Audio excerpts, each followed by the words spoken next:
Anti, ഞങ്ങൾ പറയുന്നൊന്ന് കേൾക്ക്. നീ കൂടുതലൊന്നും പറയണ്ട. നിന്റെ ഉദ്ദേശം എന്താണെന്ന് ഞങ്ങൾക്കറിയാം. നിന്റെ ഇഷ്ടത്തിന് നീ ആരുടെ കൂടെ വേണമെങ്കിലും നടന്നു. പക്ഷെ അതൊന്നും ഈ വീട്ടിൽ നിന്നോണ്ട് വേണ്ട. നിനക്ക് കഴിഞ്ഞാടി നടക്കണമെങ്കിൽ ഇവന്റെ കൂടെ ഇറങ്ങി പൊയ്ക്കോ. ഞങ്ങൾ കറങ്ങി നടക്കാൻ പോയതൊന്നുമല്ല. സ്കൂളിൽ ഒരു ട്രെയിനിങ് ഉണ്ടായിരുന്നു. അത് കഴിഞ്ഞപ്പോ കുറച്ച് വൈകി. അതാ ലേറ്റായത്. നിന്നോട് ചോദിച്ചോ? നീ എന്തിനാ ആവശ്യമില്ലാത്ത കാര്യത്തിൽ ഇടപെടുന്നേ? അത് നാത്തൂന് അറിയില്ലേ? ഇവളുടെ നാവ് ഇപ്പൊ അവന്റെ വായില്ല. ഓ, അതുകൊണ്ട് ദുർഗയ്ക്ക് വേണ്ടി ഇവൻ സംസാരിക്കും. അല്ലടി? അപ്പച്ചയും ചെറിയമ്മയും ഞങ്ങളെ തെറ്റിദ്ധരിച്ചിരിക്കുക. കിരൺ പറഞ്ഞതാ സത്യം. ഞങ്ങള് ട്രെയിനിങ് കഴിഞ്ഞ് വരുന്നതുകൊണ്ടാ വൈകിപ്പോയത്. അതെടി, നിന്റെ ട്രെയിനിങ് എന്താണെന്ന് ഞങ്ങക്ക് മനസ്സിലാവുന്നുണ്ട്. അതെങ്ങനെയാ തള്ളയുടെ ഗുണം മകള് കാണിക്കാതെ?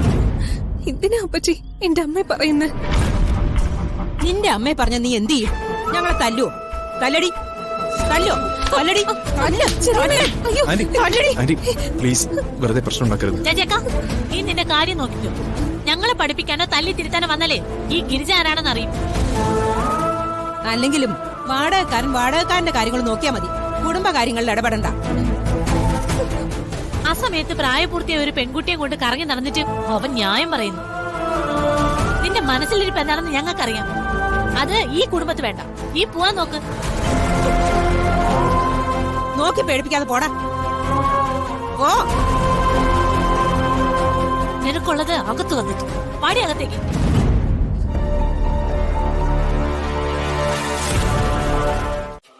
എന്താണ് വിളിച്ചെടുക്കാൻ ഒരു താമസം? ഞാൻ മറ്റൊരു കോളിലായിരുന്നു. അതെനിക്ക് മനസ്സിലായി. ബട്ട് മുമ്പൊക്കെ എന്റെ കോള് കണ്ടാല് നീ എത്ര ഇമ്പോർട്ടന്റ് കോളിലാണെങ്കിലും അത് കട്ട് ചെയ്ത് എന്റെ കോൾ എടുത്തേനെ. ഇപ്പോ നീ വലിയ ആളായി എന്നൊരു തോന്നലുണ്ടോ? അങ്ങനെയൊന്നുമില്ല. ശരി, സമ്മതിച്ചു. പക്ഷെ നീ കാരണം എനിക്കുണ്ടായ നഷ്ടങ്ങൾ എത്രയാണെന്നറിയാമോ? കണ്ടെയ്നർ പിടിച്ചത് നിന്റെ ശ്രദ്ധക്കുറവ് കൊണ്ടാണ്. പെൻഡ്രൈവ് നഷ്ടപ്പെട്ടത് നീ കാരണമാണ്. അതുവഴിയാണ് പോലീസ് തമിഴ്നാട്ടിലെ നമ്മുടെ നീക്കങ്ങൾ അറിഞ്ഞതും ആ പ്ലാൻ പൊളിഞ്ഞതും. 50 കോടിയാ നീ കാരണം എനിക്ക് നഷ്ടമായത്. അതിന്റെ പകുതി 25 കോടി രൂപ നീ എനിക്ക് തരണം. ഞാനോ? അതെ, നീ തന്നെ. വാട്ട്? ഞാൻ എങ്ങനെ ഇത്ര പണം കൊണ്ട് തരുന്നേ? അതെനിക്കറിയണ്ട. നിങ്ങളുടെ ചാനൽ വിറ്റോ പ്രോപ്പർട്ടികൾ വിറ്റോ എങ്ങനെ വേണമെങ്കിലും നിനക്ക് കാശുണ്ടാക്കാം. പക്ഷേ എനിക്ക് എന്റെ പണം കിട്ടിയിരിക്കണം. അതൊന്നും പോസിബിൾ ആയിട്ടുള്ള കാര്യങ്ങളല്ല. എന്തിന് അത്രയും ക്യാഷുമില്ല. നിന്റെ കയ്യിലുണ്ടാവും. അത് വാങ്ങാൻ എനിക്കറിയാം.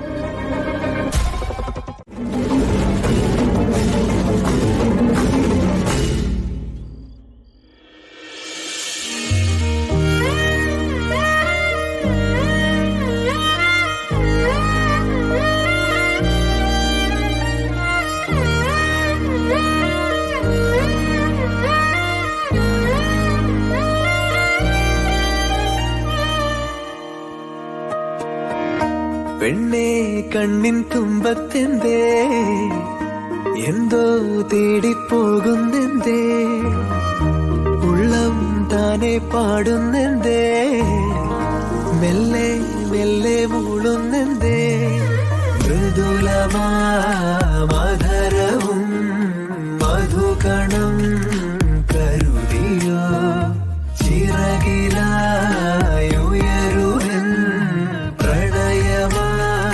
സലഭവും മണിമുകിലു വരയണമാരിതിൽ നിറം പകരും നിറവുകളിൽ മഴവിരലു തഴുകിയ വീണയിൽ ഉണരുമീണം നീ.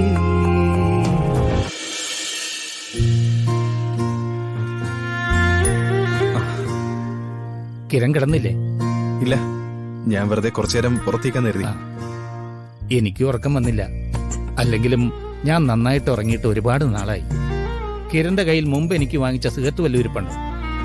ഉണ്ടാവും, ഞാനൊന്ന് നോക്കട്ടെ.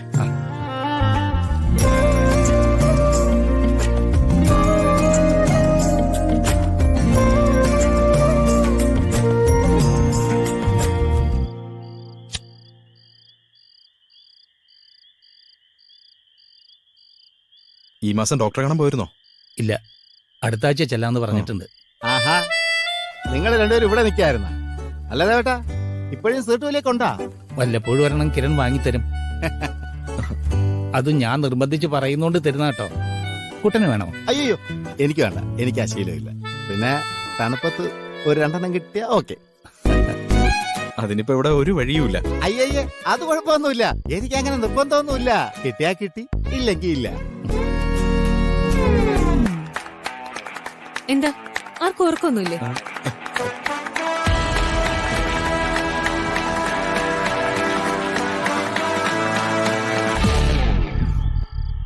അച്ഛൻ സിഗരറ്റ് വലിച്ചോ? ഏയ് ഇല്ല. വെറുതെ നോണ പറയണ്ട. ഇവിടെ സിഗരറ്റിന്റെ നല്ല മണമുണ്ട്. അച്ഛനല്ലാതെ വേറെ ആരും ഇതിവിടെ വലിക്കില്ല. ഏയ് ഞാനോ? അതെ, കിരൺ തന്നെ. എല്ലാം കള്ളന്മാരാ. ഓ, അവളൊരു പോലീസുകാരി. ഞങ്ങളൊക്കെ കള്ളന്മാരും. ഇവിടെ ആരും സിഗരറ്റ് വലിച്ചിട്ടില്ല, മണവുമില്ല. ആ പിന്നെ എനിക്ക് നല്ല ഉറക്കം വരുന്നുണ്ട്. ഞാൻ പോവാ. എനിക്ക് മനസ്സിലാവുന്നുണ്ട്. അതെ, എനിക്കൊരു കോൾ വരുന്നു. ഞാൻ ഹലോ ഹലോ ഹലോ ഹലോ. ഞാനെന്തോ മറന്നല്ലോ. എന്തേ? ഞാനേ ചോദ്യം ചെയ്യാനൊന്നും വരുന്നില്ല. കുട്ടേട്ടൻ വന്നത് അച്ഛന് വലിയ ആശ്വാസമായിന്ന് തോന്നുന്നു. മനസ്സ് തുറന്ന് സംസാരിക്കാനൊക്കെ ഒരാളായല്ലോ. അതെ, ശരിയാ. ജീവിതത്തിൽ ഒരു നല്ല പാർട്ണറും നല്ല കൂട്ടുകാരും ഒക്കെ നമുക്ക് ഉണ്ടാവണം. കിരൺ എത്രയും പെട്ടെന്ന് ഒരു കല്യാണം കഴിക്കണം. അതെന്താ? അല്ല, അപ്പോ നല്ലൊരു ലൈഫ് പാർട്ട്ണർ കിട്ടുമല്ലോ. അയാളെ തന്നെ നല്ല ഫ്രണ്ടായിട്ടും കാണാം. എനിക്ക് ദുർഗയെ കല്യാണം കഴിച്ചാൽ മതി. കിരൺ എന്താ പറഞ്ഞു?